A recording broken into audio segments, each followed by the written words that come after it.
What's up, BSers? We're talking the AFC North champ, Baltimore Ravens. Let's do the damn thing.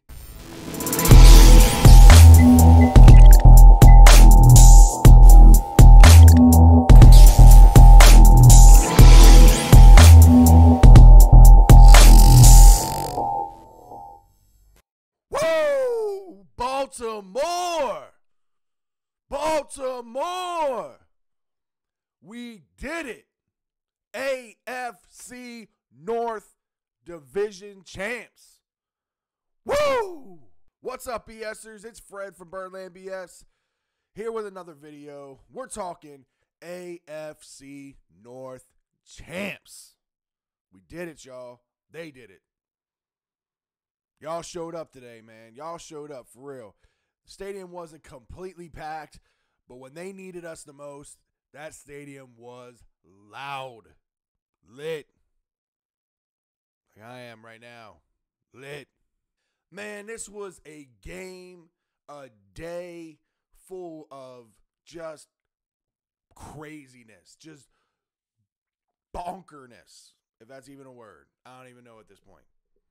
Ravens win the AFC North, beating the Cleveland Browns 26-24.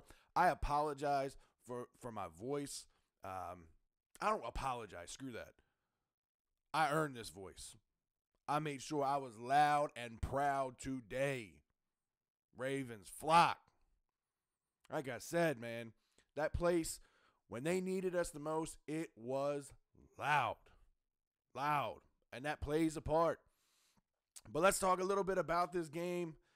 Let's talk a little bit about what we had talked about on the previous video. Baker Mayfield, man, this kid is legit. I mean, he made some throws that veteran quarterbacks that have been in the game 10 years or more can't make. There's one on this roster sitting on the bench right now. This guy, I mean, under pressure, rolling out of the pocket, waiting for some sort of a window, some sort of an opportunity, time after time again, found wide receivers. And part of that goes to on our secondary. Our secondary did not have their best game. This was a bad, for the most part, a bad defensive football game for this team and for our expectations, especially in the secondary. Jimmy Smith, kudos to Jimmy Smith. Jimmy Smith with 2 picks today, one of which was on a tip ball by Tavon Young. Can't forget the shout out to Tavon Young. He had a good play on that play. Weddle caught out of position a few times. Jefferson caught out of position a few times. Secondary struggled. And if you remember in my last video, I said Weddle and Jefferson were going to be tested in this game, and they were. But forget all the noise. What this team was able to do on offense, particularly running the ball, we had over 120 yards in the first quarter alone on the ground. I think we ended up with damn near 300 yards rushing, if not 300 yards rushing. By far our most rushing yards on the season. Lamar Jackson. This was that game I had been waiting for as far as some of the ooh and ah plays that he can make with his feet. Up until this point, there have been flashes of what he can do, but I've yet to see him really get way out in space to a point where he can run away from a defense. And he did that on a couple occasions in this game, one of which got called back on a BS penalty. And that's a whole nother topic, the officiating this game. But got called back on a phantom hold by, I think it was Max Williams. Total BS call. But Lamar Jackson showed just how much of a playmaker he truly is and can be. There were a couple of times I kind of hoped he would have slid or gone down or gone out of bounds instead of taking the hit. And I think that will come in time. Hopefully it comes before too much of an injury. The running backs in this game, Kenneth Dixon, Gus Edwards, played possessed, both of them, especially Kenneth Dixon. You know, I think a lot of us in Raven Nation have been a little hard on Kenneth Dixon based on his injury history and not being able to stay healthy. And rightfully so. You know, it's frustrating when you draft a guy, you know, and he's got the potential that he has. You want to see him on the football field. But at the end of the day, I mean, you can't hold him accountable for his injuries. It's not like he chooses to be injury. He is injury prone. But butterball or not, out of shape or not, this dude is playing on a whole nother level. He had, 12 carries today for 117 yards, almost 10 yards a clip. And, I mean, they were big gashes, big gains.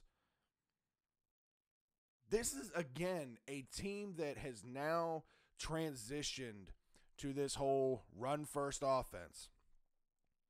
Defenses know this coming in here, and they still can't stop it. This game could have been a lot worse for the Browns as far as the score goes. Lamar Jackson gets down on the half-yard line, tries to go over to the top. I think it was a silly play call. I thought that whole goal line play calling there was silly. Having Max Williams lined up as a fullback and trying to take it up the gut, I get it, trying to catch somebody off guard, but in a game like this where you got to win, go with what you know works. Your running backs are killing it. You mean to tell me on a goal line one of them can't get a half a yard? Why are you asking Max Williams to do that? Why are you taking your smaller framed quarterback and asking him to jump over the fucking pile? It's stupid. Bad play calling. Marty Morningwig. I'm not going to give a ton of hate to Morningwig because I did like some of the play calling in this game. I did like some of the schemes in this game. We're starting to see a little bit more of the playbook from this offense, which is good. It just means Lamar's starting to grasp things. The offense is starting to get more confident. Outside of just the running game, they're getting more confident in the passing game. Lamar still looked like Lamar as far as some of his throwing mistakes. You could see it in his mechanics where his feet weren't set properly and he's under, short-arming some of his passes. Now, granted, some of these passes, albeit they're low, but these are NFL wide receivers. Some of these balls should be caught. I'm not saying they're going to be caught for big gains or anything like that because more than likely they're going to catch it and get tackled right then and there because they got to slow down to get it and they got to reach down to get it.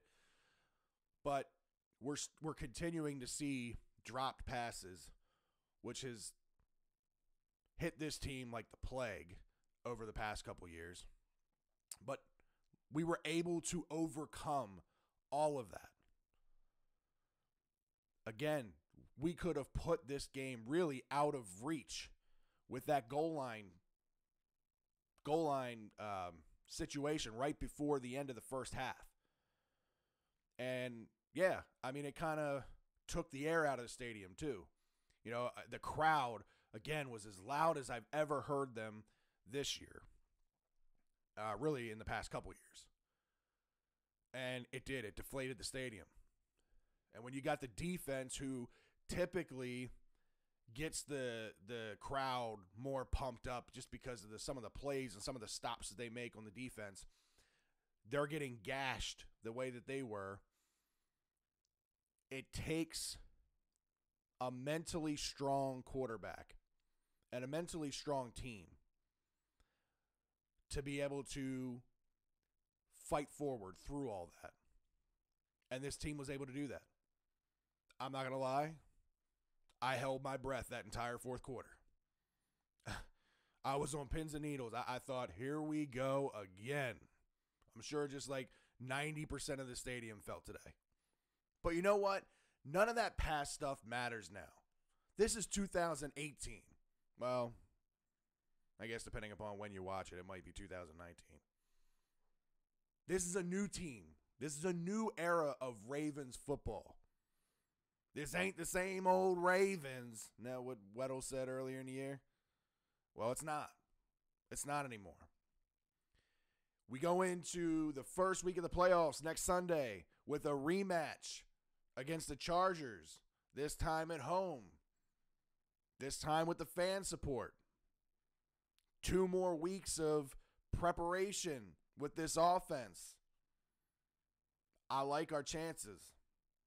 I like the way this matchup looks for us. Now, I was very high on the Chargers coming into this year.